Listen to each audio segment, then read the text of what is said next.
सब कुछ मेरे हाथ में कर दिया है और मैं परमेश्वर के पास से आया हूँ और परमेश्वर के पास जाता हूँ। भोजन पर से उठकर अपने ऊपरी कपड़े उतार दिए और अंगोछा लेकर अपनी कमर बांधी। तब बर्तन में पानी भरकर चेलों के पांव धोने और जिस अंगोछे से उसकी कमर बंधी थी उसी से पोंछने लगा। जब वो शमौन पतरस के पास आया तब पतरस ने उससे कहा, हे प्रभु, क्या तू मेरे पांव धोता है? यीशु ने उसको उत्तर दिया, जो मैं करता हूँ तू उसे अभी नहीं जानता, परंतु इसके बाद समझेगा। पतरस ने उससे कहा, तू मेरे पांव कभी न धोने पाएगा। ये सुनकर यीशु ने उससे कहा, यदि मैं तुझे न धोऊं तो मेरे साथ तेरा कुछ भी साझा नहीं। शमौन पतरस ने उससे कहा, हे प्रभु, तू मेरे पांव ही नहीं वरन हाथ और सिर भी धो दे।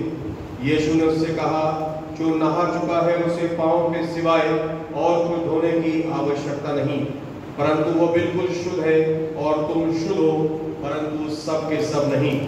वो तो अपने पकड़वाने वाले को जानता था, इसीलिए उसने कहा, तुम सब के सब शुद्ध नहीं।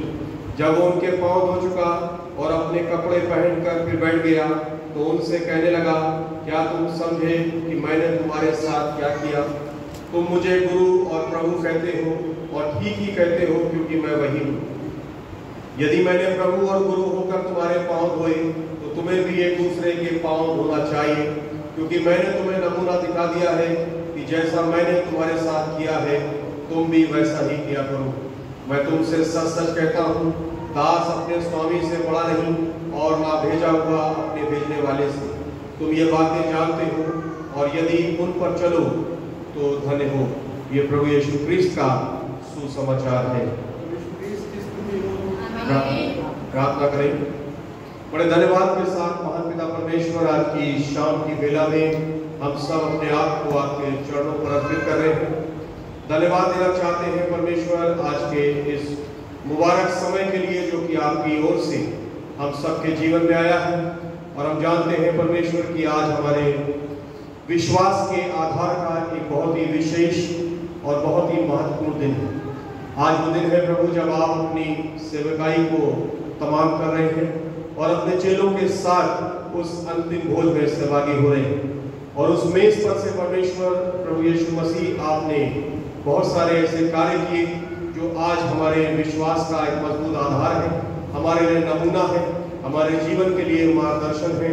और आपने कहा कि ये पवित्र वाचा जो मैं तुम्हारे साथ बांधता हूँ, जब तक मैं दोबारा ना आऊँ, मेरी स्मृति में तुम ऐसा ही करते रहना। आपने अपना बदन और अपना लहू जो अपने शिष्यों को वहां पर दे दिया।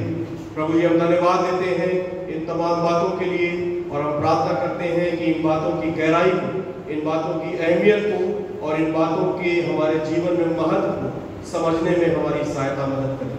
आपकी उपस्थिति हमारे बीच में है, हम ये विश्वास करते हैं। धन्यवाद देते हैं एपिफेनी चर्च खतौली के लिए परमेश्वर, यहाँ की कलीसिया के लिए धन्यवादी है, इनकी सेवकाई के लिए, इनकी बड़ी बुलाहट और इनके बड़े विश्वास और समर्पण के लिए। और हमारी प्रार्थना है परमेश्वर कि जैसे अब तक आपने अपनी कलीसिया को मजबूत रखा है, परमेश्वर आने वाले तमाम दिनों में ये कलीसिया निरंतर आपकी सेवा, गवाही और आपकी महिमा में आगे बढ़ती चली जाए। यह उपस्थित हर एक जन को आपके हाथों में सौंपते हैं। जब परमेश्वर हम आपके वचन पर मनन और विचार करना चाहते हैं, हमारा ध्यान सांसारिक बातों से हटकर सिर्फ आपके वचन पर हो और आपका कलाम परमेश्वर हमसे बातचीत करने पाए। आपका आत्मा यहाँ जुम्बिश कर रहा है, हमारा विश्वास है और हमें इस बात का एहसास है। धन्यवाद के साथ सारा आदर, सारी महिमा आपको देते हुए सब कुछ अपने उद्धार करता प्रभु यीशु क्रिस्त के नाम में मांगते हैं, मेहरबानी से बैठे। सबसे पहले मैं परम पिता परमेश्वर को हृदय की गहराइयों से धन्यवाद देना चाहता हूँ आज के इस दिन के लिए, इस मुबारक समय के लिए जो परमेश्वर की ओर से मेरे जीवन में, आपके जीवन में, हम सब के जीवन में आज की शाम आया है। और आज की शाम हम सबका परमेश्वर के इस भवन में इकट्ठा होना, ये परमेश्वर की योजना का ही हिस्सा है। पहली बार खतौली आने का मौका मुझे मिला है और यहाँ आने से पहले मैंने आपकी कलीसिया के बारे में बहुत कुछ सुना और पूरी डायसिस में और तमाम जगहों पे आपकी कलीसिया और कलीसियाई जीवन की बड़ी चर्चाएं हमने सुनी। चर्चाओं का मतलब बड़ी तारीफें सुनी, और मैंने सुना है कि ये कलीसिया बहुत ही जागृत, जीवित और परमेश्वर में मजबूत कलीसिया। और एक जो खास बात जो मैंने सुनी है, और मैं विश्वास करता हूं कि मैं इस बात को यहाँ अनुभव करूंगा, कि यहाँ पर परमेश्वर अपनी सामर्थ को बहुतायत से प्रकट करता है। बहुत सारे लोग जो बाहर से भाई बहन दूसरी जगहों से यहाँ पे इकट्ठे होते हैं, परमेश्वर की सामर्थ को अपने जीवन में लेके जाते हैं, और बहुत सारा कार्य इस कलीसिया में हो रहा है। ये किसी इंसान की महिमा नहीं है, ये परमेश्वर की महिमा है।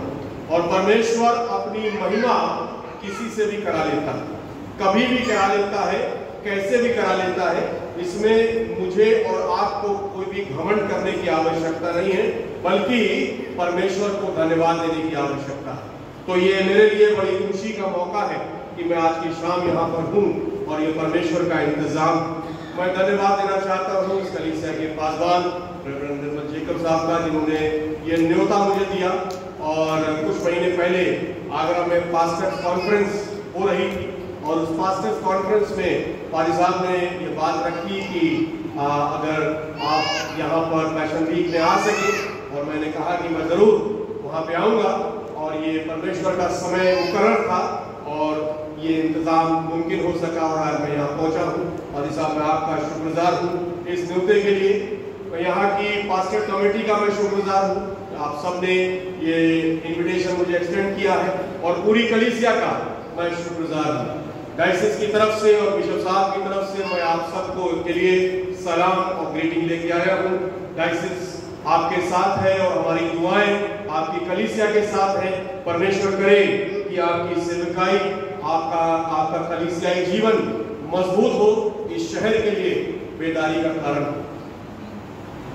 आज हम और आप जो परमेश्वर के भवन में आज की शाम इकट्ठा है, और हम और आप बहुत अच्छे से जानते हैं कि आज एक विशेष दिन, एक विशेष मौका है, एक विशेष अवसर। और अगर आप गुजरे इतवार को परमेश्वर के भवन में रहे होंगे, और परमेश्वर के वचन को आपने सुना होगा, पढ़ा होगा, मनन किया होगा, जाना होगा, तो आपने ये पाया होगा कि गुजरा इतवार काहे का इतवार था? खजूर का इतवार, जिसे हम इंग्लिश में कहते हैं पाम संडे। ये वो समय था, ये वो दिन था जब प्रभु यीशु मसीह ने यरूशलेम में प्रवेश किया। और आपके हाथ में बाइबल है, और बाइबल में अगर आप पढ़ेंगे तो वहां पर जो ऊपर जो टॉपिक दिया है, वहां लिखा रहता है प्रभु यीशु मसीह का यरूशलेम में विजयी प्रवेश। वहां वर्ड आया है विजयी प्रवेश। वो जो प्रवेश था वो कोई मामूली प्रवेश नहीं था, वो फतेह का प्रवेश था, वो विजयी प्रवेश था।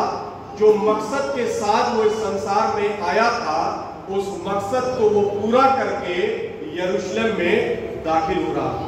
और आपने देखा होगा कि एक बड़ा नजारा वहां पे था, जब वो बैतनिया और बैतफगे से यरूशलेम के रास्ते को तय कर रहा था, एक गधे के बच्चे पर सवार होकर, तो बड़ी भीड़ उसके इस्तिकबाल में वहां मौजूद थी। उसमें कुछ फरीसी भी थे, कुछ वहां के नागरिक थे, और वो लोगों के अलग अलग इंटरप्रिटेशन थे। वो लोग उसको अलग अलग रूप में देख रहे थे, लेकिन ज्यादातर लोग उसको एक सांसारिक राजा के रूप में देख रहे थे, और वो ये समझ रहे थे कि ये एक महान शख्सियत है, और ये जब यरूशलेम में जाएगा, ये अपना साम्राज्य स्थापित करेगा, और जो रोमी शासन है उसकी जो क्रूरता है या बर्बरता है, उससे हमें छुटकारा देगा। एक सांसारिक राजा के रूप में वो उसको देख रहे थे, और नारे लगा रहे थे, पुकार रहे थे, खुश हो रहे थे। और फरीसी भी वहां थे, और फरीसी वहां पे कह रहे थे इन्हें चुप करा, और प्रभु ने कहा था अगर ये चुप हुए तो पत्थर। ये नजारा। और फिर हमने देखा गुजरे 3 दिनों में, जब वो यरूशलेम में आया, तो वो नगर को देखकर, मैं आपको बैकग्राउंड में लेके जा रहा हूं, क्योंकि जब हम परमेश्वर के वचन पर मनन करते हैं तो थोड़ा सा पहले और थोड़ा सा आगे चलना जरूरी होता है, नहीं तो फिर हम भटक जाएंगे। जब वो यरूशलेम में आया तो वो नगर की हालत को देखकर रोया। सवाल ये उठता है, क्या देख कर रोया? नगर की दुर्दशा को देखकर। दुर्दशा का मतलब सड़क खराब होना, बिल्डिंग का टूटा होना, बिजली का ना होना, पानी का ना होना, ट्रैफिक जाम होना, ये दुर्दशा नहीं। दुर्दशा का मतलब मनुष्य के जो जीवन था, जो लोगों का विश्वास का हाल था, वो क्या था? बिगड़ा। और जब उसने देखा कि यहाँ के वासी जो मेरे भय में चलने चाहिए, इनका जीवन आज गुनाह में पड़ा हुआ, और वो देख के रोया। जब मंदिर में आया तो उसने देखा कि जिस स्थान पर प्रार्थना होना चाहिए वहां क्या हो रहा है? वहां लेन देन हो रहा, कारोबार हो रहा। और बाइबल बताती है उसको क्रोध आया और उसने वहां पर मंदिर की सफाई भी की। उसने कहा, क्या ये नहीं लिखा कि मेरे पिता का घर प्रार्थना का घर कहलाएगा, लेकिन तुमने इसे डाकुओं की खो बना दिया। उसके बाद बाइबल बताती है वो शमौन कोड़ी के घर में आया बैतनिया में, और एक स्त्री ने संगमरमर के पात्र में लेके आई और उससे उसका सम्मान किया।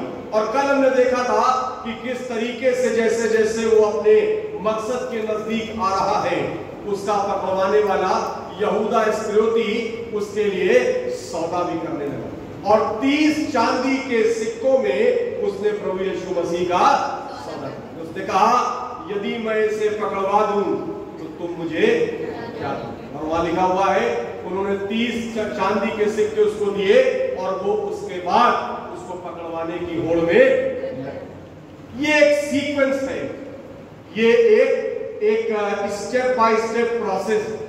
जितनी भी बातें ये घट रही, ये कोई एक्सीडेंट नहीं, ये कोई अचानक से घटित बातें नहीं, बल्कि ये बड़ी सुनियोजित बातें हैं जो प्रभु यीशु मसीह के जीवन में और उसकी सेवकाई के आखिरी पड़ाव में होना तय थी।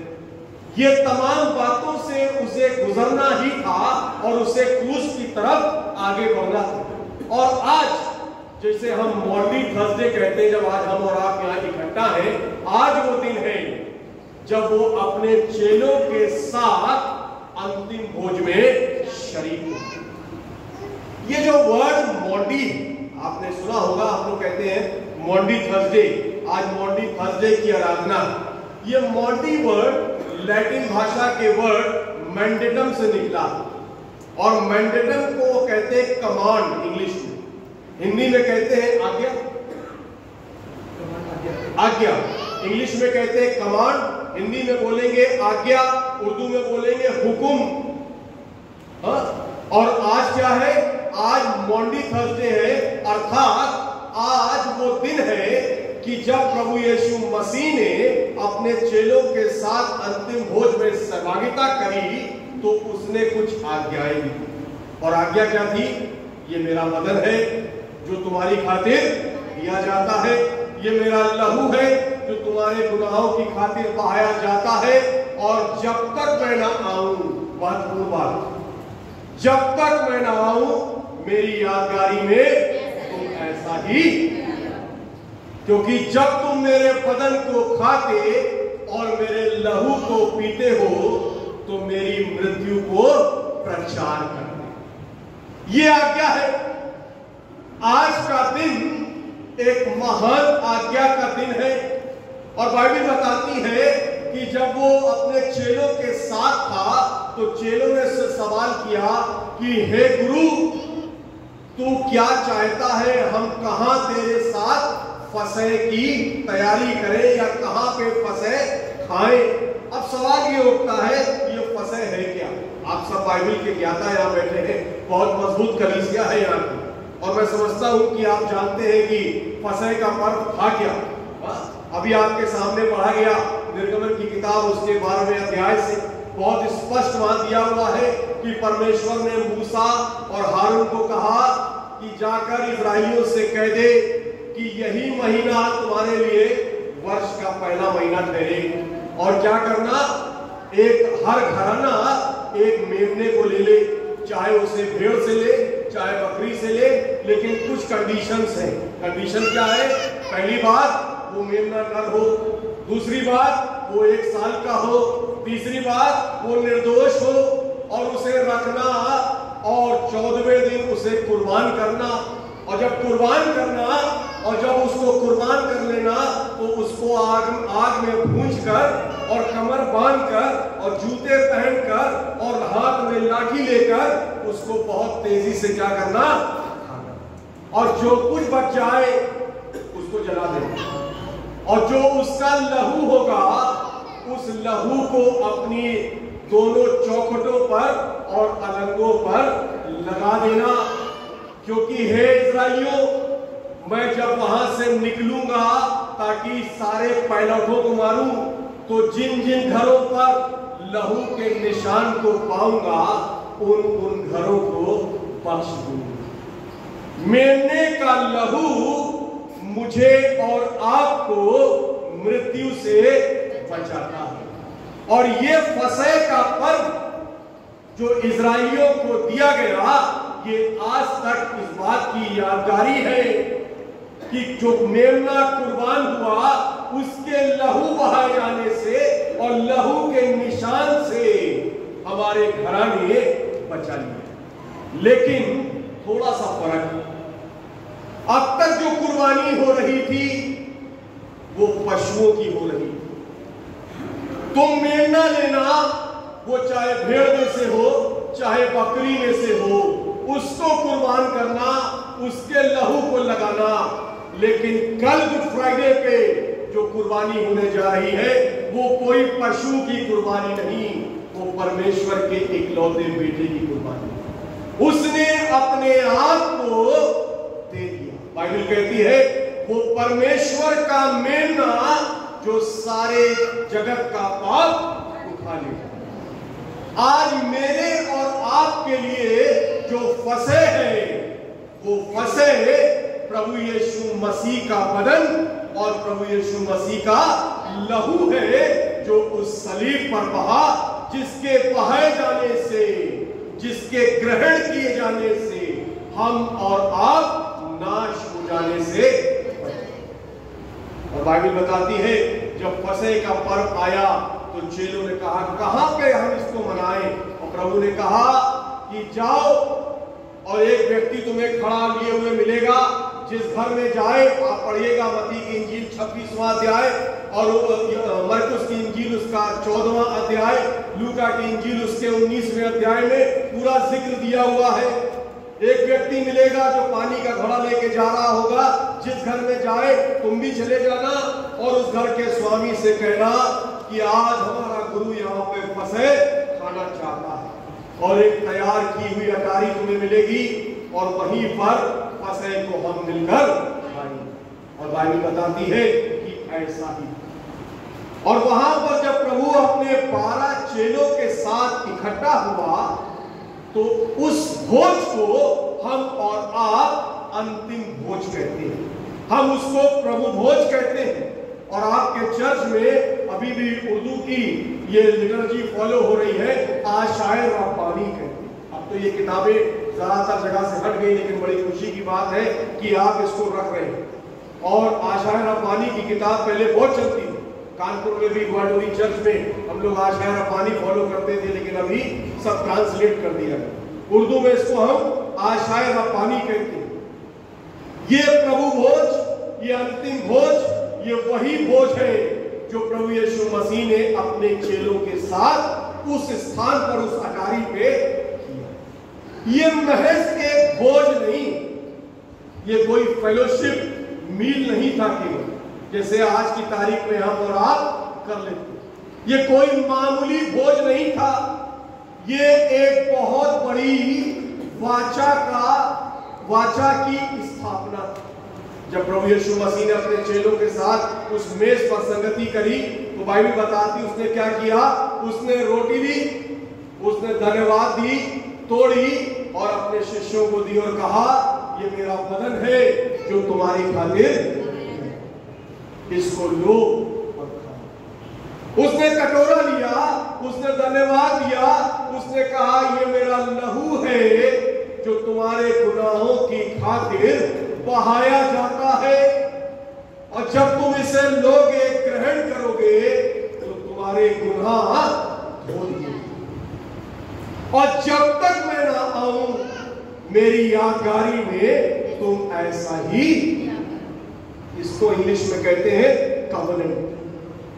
आज की शाम महज एक अंतिम भोज की शाम नहीं, आज की शाम पवित्र वाचा की स्थापना की, जो मेरे बदन को खाता और मेरे लहू को पीता है, प्रभु ने कहा अनंत जीवन, जो मेरी मेज में शामिल नहीं वो अनंत जीवन से वंचित। वाचा की स्थापना। दूसरी बात, आज की शाम प्रभु ने महज एक भोज नहीं किया, बल्कि बाइबल बताती है एक बहुत बड़ा प्रशिक्षण दिया। उसने अपना बदन दिया, उसने लहू बांटा धन्यवाद देकर, और साथ ही साथ बाइबल बताती है उसने बहुत बड़ा प्रशिक्षण भी दिया। क्या प्रशिक्षण दिया? यूहन्ना की इंजील उसके 13वें अध्याय को भी पढ़ा गया। उसने क्या किया? वो उठा, उसने अपने ऊपरी कपड़ों को उतारा और अपने चेलों के, और कहा जैसे मैंने तुम्हारे साथ किया तुम्हें भी एक दूसरे के साथ तुम्हें भी ऐसा ही करना चाहिए। रोटियों का तोड़ा जाना धन्यवाद के साथ, जब हम खाना, आज भी हम और आप भी जब अपने घरों में जब हम खाना खाते हैं तो उसके पहले हम क्या करते हैं? धन्यवाद देते हैं। और यहूदी कल्चर में ये बहुत कॉमन बात थी कि जब कभी संगति करते थे तो धन्यवाद के साथ रोटी तोड़ते थे, बांटते थे। और बाइबल में इस बात का जिक्र है, लूका की इंजील उसका 9वां अध्याय 16वीं आयत में आप पढ़ेंगे, जब प्रभु ने देखा बड़ी भीड़ उसके साथ है और वो लगभग 5000 लोग थे, उसने कहा इन्हें बैठा दो, और उसने एक लड़का जिसके पास मछली और रोटी थी, उसने रोटी ली, धन्यवाद दी, अपने चेलों को कहा बांट दो। 5000 लोगों ने खाया और उसके बाद 12 टुकड़े। मरकुस की इंजील में भी जिक्र है 4000 की भीड़ थी, उसने रोटी ली, धन्यवाद दी, तोड़ी और सबको बांट दी, सब खाकर तृप्त हो। उस जमाने में और आज भी रोटी का धन्यवाद के साथ परमेश्वर को धन्यवाद देने के बाद ग्रहण किया जाना एक बहुत कॉमन बात, और आज हम और आप भी करते हैं। लेकिन अब तक जो भी रोटियां तोड़ी जा रही थी वो सांसारिक या जिस्मानी रोटियां। आज की शाम जिस रोटी की बात प्रभु कर रहा है वो जिस्मानी या सांसारिक रोटी नहीं है जिसकी कुवत कुछ घंटे बाद खत्म हो जाती। आज की शाम जिस रोटी की बात प्रभु कर रहा है ये वो रोटी है जो इसे खाएगा वो अनंत काल तक भूखा ना हो। इस रोटी में वो कुवत है कि जो इसे ग्रहण कर लेगा उसकी भूख हमेशा हमेशा के लिए। आज की शाम जो लहू प्रभु की जिसकी बात कर रहा है ये वो वाचा का लहू है कि जो इसे ग्रहण करेगा वो गुनाहों से छुटकारा। आज के समय में जिसमें हम और आप रहते हैं बहुत कुछ चीजें हम और आप चारों तरफ देखते हैं। मेडिकल साइंस बहुत आगे निकल गई, रिसर्च बहुत आगे बढ़ गई, बहुत सारी दवाइयां, बहुत सारी टॉनिक्स, बहुत सारी ऐसी चीजें आज आविष्कार हो गया है, इंसान इस्तेमाल करता है। कमजोरी होती है डॉक्टर टॉनिक लिख देता है, बीमारी होती है डॉक्टर दवाई दे देता है, लेकिन आज तक कोई ऐसी दवाई, कोई ऐसी टॉनिक नहीं जो इंसान के गुनाहों को, कोई ऐसा उपाय नहीं था, ना था, ना है और न कभी होगा जिसको आप और हम ग्रहण कर ले और हमारे पाप धुल जाए, हम शुद्ध हो जाए।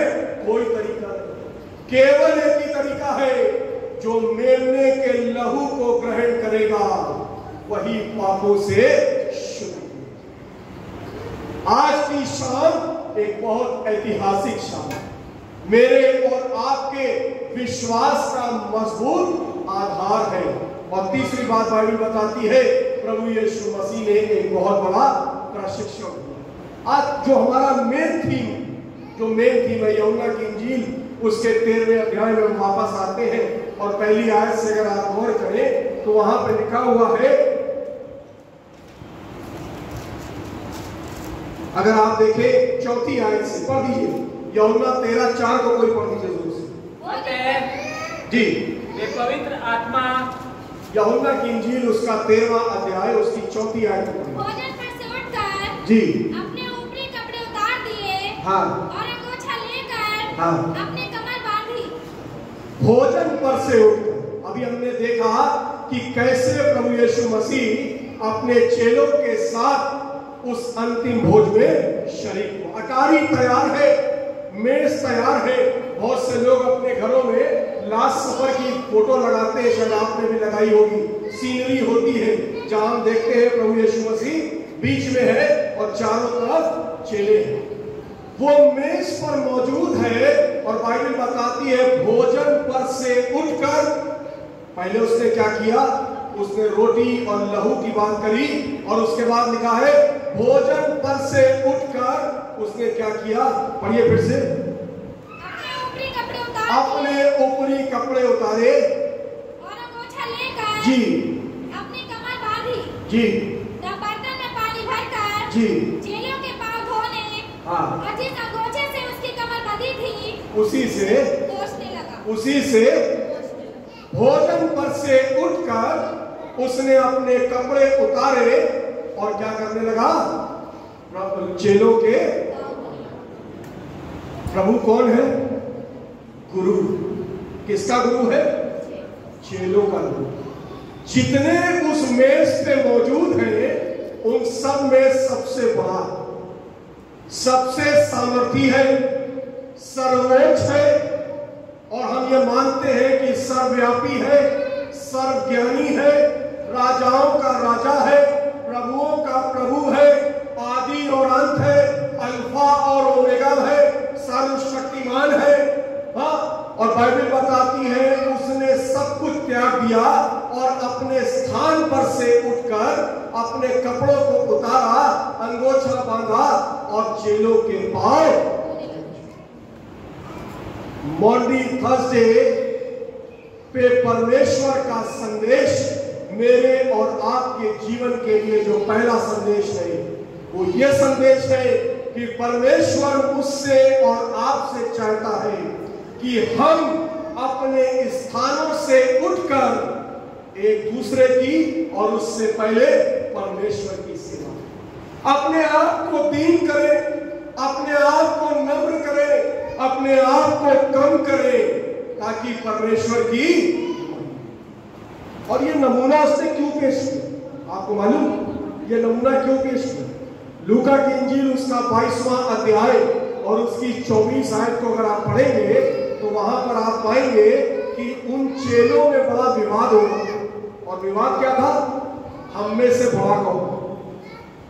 प्रभु यीशु मसीह के चेले हैं, रात और दिन उसके साथ में रहते हैं, लेकिन स्वभाव में कोई बदलाव नहीं। और आज ऐसा ही कई बार मेरे और आपके जीवन में भी होता है। हम कहते हैं कि हम विश्वासी हैं, हम कहते हैं कि हम बाइबल पढ़ते हैं, हम प्रार्थना करते हैं, हम कलीसिया के बहुत एक्टिव सदस्य हैं, हम प्रचारक हैं, हम ये हैं, हम वो हैं, लेकिन स्वभाव जो होता है कई बार परमेश्वर को ग्रहण योग्य नहीं। चेलों में विवाद था, हम में से बड़ा कौन? और जब आज की शाम प्रभु यीशु मसीह ने ये नमूना दिखाया तो मैं समझता हूं कि उनको उनकी सवाल का जवाब मिला। प्रभु ने कहा जो तुम में बड़ा होना चाहे वो छोटा हो, जो तुम में गुरु होना चाहे वो चेला हो। अन्य जातियों में जो बड़े होते हैं वो उन पे अधिकार चलाते हैं, लेकिन मनुष्य का पुत्र सेवा करवाने नहीं बल्कि सेवा करने। मसीह जीवन का आधार, मसीह जीवन की बुनियाद दीनता और नम्रता और सेवा है। और अगर ये बातें मेरे और आपके जीवन में नहीं है तो हमारा विश्वासी कहलाना शायद हमारी दृष्टि में बहुत कुछ हो, लेकिन परमेश्वर की दृष्टि में उसका कोई नहीं। जीवन में दीनता, नम्रता और सेवा भावना का होना बहुत जरूरी। इसीलिए प्रभु यीशु मसीह ने कहा, पहाड़ी उपदेश में धन्य है वे जो मन के दीन है, धन्य है वे जो नम्र है, धन्य है वे जो शोक करते हैं, धन्य है वे जो धर्म के भूखे और प्यासे हैं, धन्य है वे जो मेल जोल कराने वाले हैं। यही लोग धन्य है, इनके अलावा और कोई धन्य नहीं।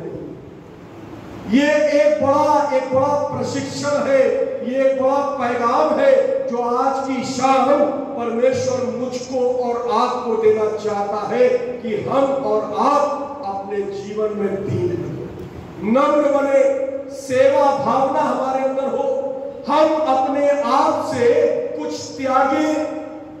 प्रभु यीशु मसीह का अपने स्थान से उठकर नीचे आना, चेलों के पांव को धोना इस बात को दर्शाता है कि उसने अपने अधिकार को त्याग दिया।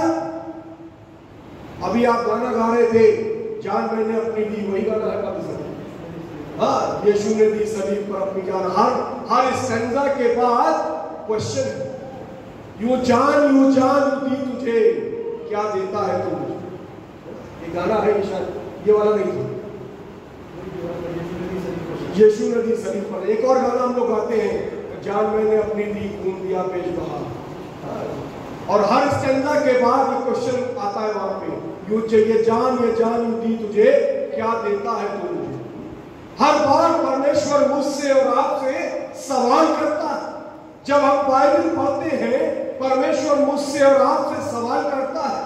जब हम आराधना करते हैं, परमेश्वर मुझसे और आपसे सवाल करता है।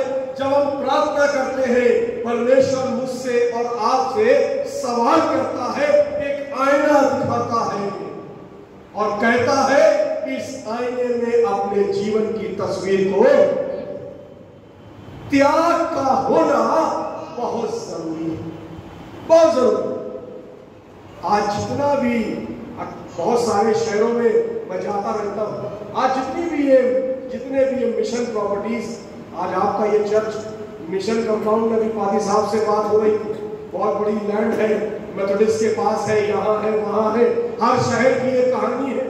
लेकिन अगर आप इसके इतिहास में जाएं तो एक ही बात निकल के आती, ये तमाम जो धरोहर आज मेरे और आपके आंखों के सामने है, जो शायद बहुत कुछ मेरे और आपके हाथ से निकल भी चुकी, ये ऐसे ही नहीं बनाई गई। ये उन मिशनरीज का त्याग था, ये उनका समर्पण था कि उन्होंने अपने देश को छोड़कर हिंदुस्तान में आकर और बड़े बलिदान के साथ, बड़ी तकलीफों के साथ इन जगहों को स्थापित किया था, इन कलीसियाओं को बनाया था, जहां आज हम और आप बैठकर उसकी आराधना करते हैं, परमेश्वर की आराधना करते हैं। जब तक त्याग नहीं है, तब तक परमेश्वर की सेवा नहीं है। अपने घरों में बैठकर हम परमेश्वर की महिमा नहीं कर सकते। हमें और आपको बाहर निकलने की आवश्यकता होगी। हमें और आपको एक दूसरे को स्वीकार करने की आवश्यकता होती है। हमें और आपको एक दूसरे के साथ दीन और नम्र बनने की आवश्यकता होती है। बाइबल बताती है, लूका की इंजील उसके 18वें अध्याय में, एक धनवान व्यक्ति प्रभु यीशु के पास आया, कहने लगा, अनंत जीवन का वारिस होने के लिए मैं क्या करूं? प्रभु ने कहा, आज्ञाएं तो तू जानता ही। कहता, ये तो मैं बचपन से मानता आया हूं। कहता, क्या तेरे अंदर एक बात की कमी है? जो कुछ तेरे पास है उसे कंगालों को दे दे और मेरे पीछे। कहता, बस ये नहीं हो सकता, ये नहीं हो सकता। अनंत जीवन तो मैं चाहता हूं, लेकिन मैं कुछ भी त्यागना नहीं चाहता, मैं कोई भी सैक्रिफाइस करना नहीं चाहता। मैं अपने जीवन को किसी भी चीज से महरूम नहीं रखना चाहता, लेकिन मैं ये भी चाहता हूं कि मैं अनंत जीवन में प्रवेश करूं। प्रभु यीशु मसीह ने कहा, तुम दो नाव की सवारी नहीं। कोई भी नौकर दो स्वामियों की सेवा नहीं कर सकता। वो एक से मिला रहेगा और दूसरे से बैठेगा। ये नहीं हो सकता। मेरे और आपके जीवन में दीनता, नम्रता और त्याग का होना अति आवश्यक है। तभी मेरा और आपका विश्वासी कहलाना या मसीह कहलाना परिपूर्ण होता है, अन्यथा ये केवल ज़बानी बातें हैं। प्रभु यीशु मसीह अपने स्थान से उठा और चेलों के पांव धोने लगा। और जब पांव धो रहा था तो बाइबल बताती है, जब धोते धोते वो पतरस के पास आया तो पतरस क्या कहने लगा? पतरस कहने लगा, हे प्रभु, हे गुरु, क्या तुम मेरे पांव धोएगा? ये नहीं हो सकता। पतरस कौन था? प्रभु यीशु मसीह का चेला, जिसके बारे में कहा जाता है बोलने में बहुत उतावला था, बहुत जल्दी जोश से भर जाता था, बहुत जल्दी बोल पड़ता था। आज भी हमारे और आपके बीच में बहुत से ऐसे लोग होते हैं जिनके अंदर बड़ा जोश होता है, लेकिन समय के साथ साथ वो जोश क्या होता है? ठंडा होता है। पतरस के अंदर भी ऐसी आदत कहता है, प्रभु, क्या तुम मेरे पांव धोएगा? प्रभु ने कहा, जो मैं आज तेरे साथ कर रहा हूं वो तू अभी, लेकिन एक समय आएगा जब तू समझेगा कि मैंने तेरे साथ। आज हम और आप भी बहुत बार परमेश्वर के कामों को, परमेश्वर की बातों को, परमेश्वर के वचन को, परमेश्वर की योजनाओं को, परमेश्वर के गंभीर रहस्यों को हम और आप नहीं समझ पाते। क्यों नहीं समझ पाते?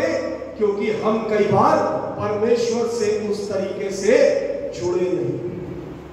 जब तक परमेश्वर का आत्मा मुझे न सिखाए और जब तक परमेश्वर का आत्मा मेरी अगुवाई न करे, मैं कुछ नहीं कर सकता। यूहन्ना की इंजील उसका 3 अध्याय उसकी 27 आयत में लिखा है, जब तक मनुष्य को स्वर्ग से न दिया जाए वो कुछ नहीं पा सकता। पतरस इंसानी सोच में होकर यह सवाल कर रहा था, ये कैसे हो सकता है गुरु कि तू मेरे पांव धोए? प्रभु ने कहा, तू नहीं समझे। इंसानी सोच में होकर हम परमेश्वर को खुश नहीं कर सकते। अपने ख्याल में, अपने तौर तरीकों में हम परमेश्वर की महिमा नहीं कर सकते। परमेश्वर की सेवा करने के लिए, परमेश्वर की महिमा करने के लिए हमें परमेश्वर के तरीकों में ही आना पड़ेगा। परमेश्वर के डिसिप्लिन में आना पड़ेगा। जैसा परमेश्वर चाहेगा हमें वैसा बनना पड़ेगा, तभी परमेश्वर की सेवा हो सकती है। हम अपनी शर्तों से परमेश्वर की महिमा नहीं कर सकते। हे पतरस, तू नहीं जानता, तू अभी नहीं समझता, लेकिन आगे तू समझे। यूहन्ना की इंजील उसका 8वां अध्याय और उसकी 19 आयत, प्रभु यीशु मसीह फरीसियों से बातचीत कर रहे हैं और फरीसियों ने उससे कहा, तेरा पिता कहाँ है? यीशु ने उत्तर दिया, ना तुम मुझे जानते हो और ना ही मेरे, तुम नहीं जानते। और आज की शाम भी हम में से बहुतेरे नहीं जानते, हम अनजान हैं।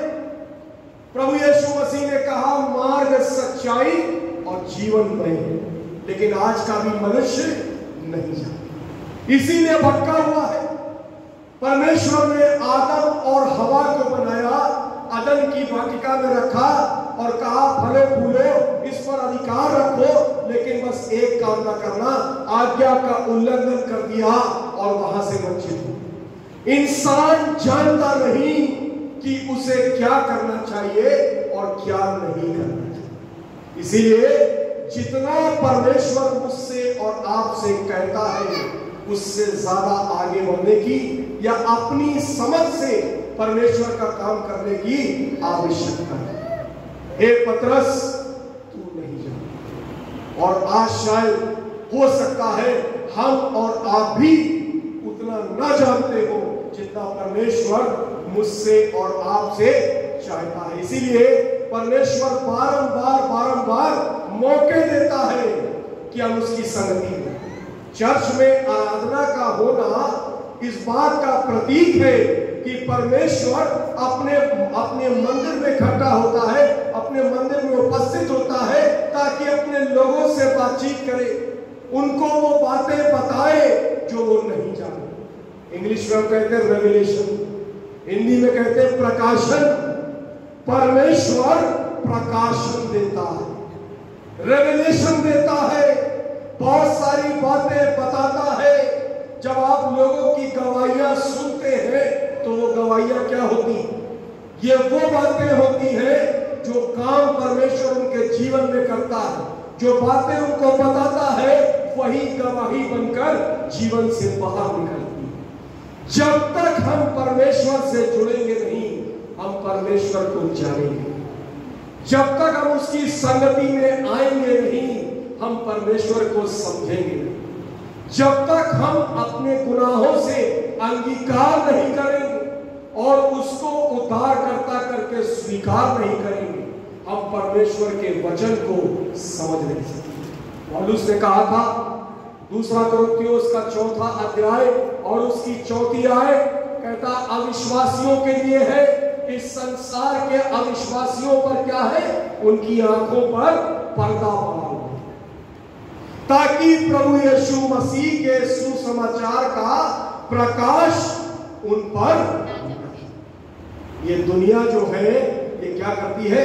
पर्दा डालती। और आज जितना चकाचौंध हमें बात दिखाई पड़ता है, ये देखने के लिए तो बहुत चकाचौंध है, लेकिन अगर आप उसके पीछे झांकेंगे तो क्या है?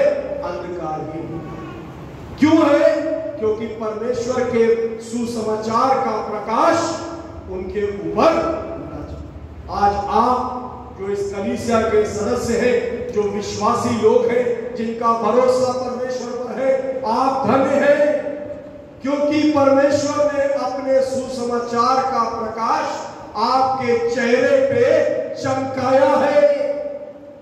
और इसीलिए नीति वचन में सुलेमान कहता है, तेरा वचन मेरे पांव के लिए दीपक और मेरे मार्ग के लिए उजियाला है। मुबारक है वो जीवन जो उसके वचन की रोशनी में चलता है।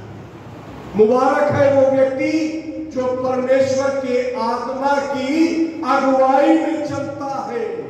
मुबारक है वो इंसान जिसका भरोसा अपने परमेश्वर यहोवा पर।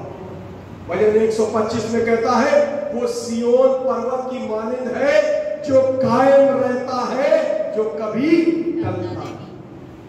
आज क्या मैं और आप परमेश्वर को व्यक्तिगत रूप से जानते हैं? ये एक सवाल है जो परमेश्वर मुझसे और आपसे कर रहा है। क्या तुम मुझे व्यक्तिगत रूप से जानते हो? क्या तुम जानते हो कि मैं तुमसे क्या चाहता हूं? क्या तुम जानते हो कि मैंने तुम्हें क्यों चुना है? क्या तुम जानते हो कि मैंने तुम्हें क्यों इस एपिफेनी चर्च खतौली में रखा है? क्या तुम जानते हो कि मेरी योजनाएं तुम्हारे जीवन से क्या है? पतरस उस समय नहीं जान पाया, लेकिन आगे जाना था। जब पेंतिकुस्त का दिन आया था, प्रेरितों के काम उसके 2 अध्याय में आप पाएंगे, जब पवित्र आत्मा उसने पाया और पतरस ने खड़े होकर प्रचार किया था, तो 3000 लोगों ने बपतिस्मा लिया। जब तक परमेश्वर का आत्मा हमें न सिखाए, हम नहीं समझ सकते। इसीलिए हमें परमेश्वर में बना रहना। और बाइबल बताती है, जब प्रभु यीशु मसीह अपने चेलों के पांव धो चुका और वापस आके बैठा, उसने कहा, क्या तुमने देखा मैंने तुम्हारे साथ क्या किया? मैंने तुम्हें एक नमूना दिखाया और तुम्हें भी एक दूसरे के साथ ऐसा ही करना चाहिए। तुम्हें, अगर तुम मेरे चेले हो तो तुम्हें भी इसी नमूने को स्वीकार करना चाहिए। लेकिन एक और बात बाइबल बताती है, प्रभु ने चेलों से कहा, समय आता है कि अब मैं पकड़वाया जाऊंगा। और तुम में से एक है जो मुझे खलबली हो गई। सब कहने लगे क्या मैं हूं। प्रभु ने कहा जिसको मैं टुकड़ा दूंगा वही है जो मुझे।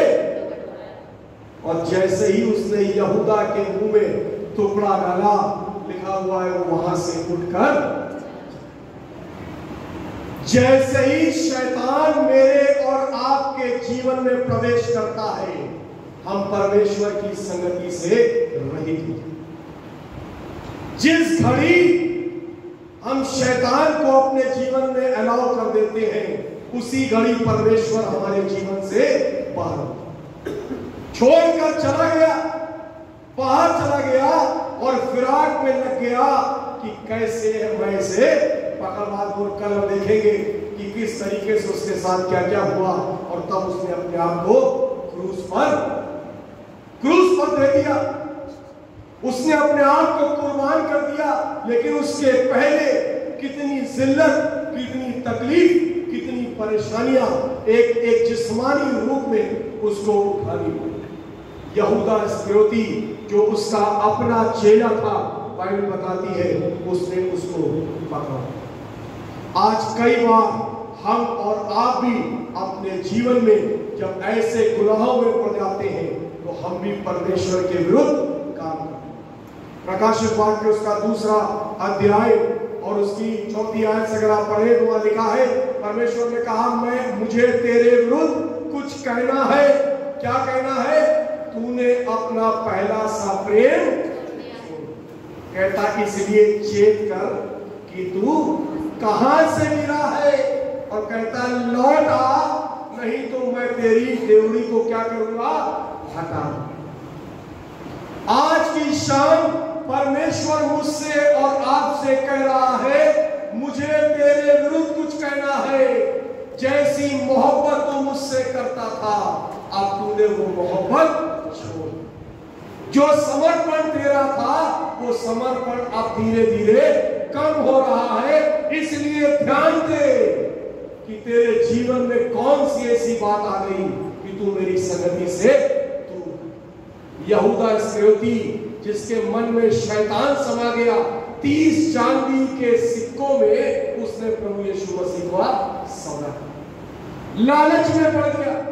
और हम और आप जानते हैं, एक भी सिक्का खाने में, जैसे ही प्रभु यीशु मसीह पकड़े गए, बाइबल बताती है आया और उसने क्या कहा, उन्हीं फरीसियों और उन्हीं शास्त्रियों को कहने लगा, ये सिक्के वापस ले लो। उन्होंने कहा इससे हम क्या करेंगे, इससे तो सौदा हो चुका। आया, उसने उस सिक्कों को मंदिर में फेंका और जाकर अपने आप को फांसी दी। परमेश्वर के विरुद्ध काम करना मनुष्य के लिए असंभव है, क्योंकि परमेश्वर है, मनुष्य। परमेश्वर मनुष्य की युक्तियों को जानता है, परमेश्वर मनुष्य के षड्यंत्रों को जानता है, और ये नामुमकिन है कि इंसान अपनी ताकत से परमेश्वर को पराजित करे। इसीलिए हम कहते हैं वो सर्वशक्तिमान है, ये हो नहीं सकता। यहूदा इस्करियोती जो गुनाह में पड़ गया था, अंत में उसका जीवन नष्ट। आज की शाम प्रभु यीशु मसीह मुझे और आपको अनंत जीवन देना चाहता है कि हम और आप नाश न हो, बल्कि बच जाए, अनंत जीवन में प्रवेश कर जाए। और वो तभी मुमकिन है जब हम इस पवित्र वाचा को अपने जीवन में स्थापित करें। वो तभी मुमकिन है जब हम उस पर विश्वास करें, और वो तभी मुमकिन है, पहला कुरिन्थियों का 11वां अध्याय और उसकी 26-27 आयत अभी आपने पढ़ी, जब उचित रीति से हम प्रभु की मेज पर, क्योंकि लिखा हुआ है जो अनुचित रीति से इस भोज में शामिल हो, वो इसकी खातिर क्या करेगा, अपने ऊपर गुनाह। एक डिसिप्लिन है, एक समर्पण है, एक विश्वास है, परमेश्वर का तरीका है। परमेश्वर मुझे और आपको बुलाता है। आज की शाम परमेश्वर की बुलाहट मेरे और आपके जीवन के लिए है। हम और आप क्या विश्वास, समर्पण और पश्चाताप के साथ उसकी मेज पे आने के लिए तैयार है या नहीं तैयार है, ये सवाल आज परमेश्वर मेरे और आपके लिए छोड़ रहा है। जब तक मैं ना आऊं, मेरी यादगारी में ऐसा ही करते हैं। ये फसह का मेमना जो कुर्बान होने जा रहा है, इसका बदन और इसका लहू मेरे और आपके जीवन को बचा लेगा। परमेश्वर इस वचन से हम सबको आशीष दे। आमीन।